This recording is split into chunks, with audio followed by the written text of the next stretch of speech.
अस्सलामुअलैकुम वरहमतुल्लाहि वबरकातुहू।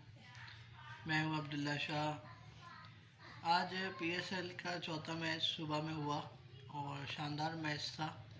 टारगेट इतना बड़ा नहीं था, 150 के करीब टारगेट था और शानदार तरीके से पेशावर ज़ल्मी ने चेज़ किया।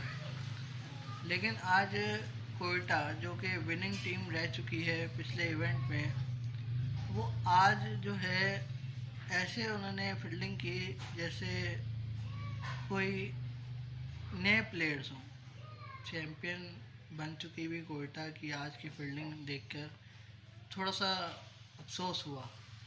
लेकिन पेशावर ने साबित किया कल की हार के बाद कि वो अपने आप अपना लोहा जो है मनवाना जानते हैं और शानदार तरीके से ओपनिंग में कामरान अकमल ने अपनी 100 की।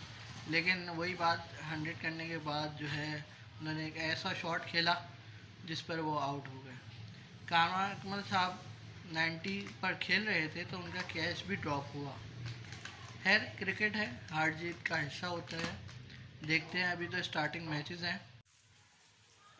अभी जो इस लाइव मैच चल रहा है वो मुल्तान और इस्लामाबाद के दरमियान है। अभी जब मैच ख़त्म हो जाएगा तो इंशाल्लाह ताला उस पर भी कमेंट्स करेंगे कि किसने अच्छा खेला और कौन कामयाब हुआ। Okay ji, thank you. Subscribe, like and share. अल्लाह हाफ़िज़।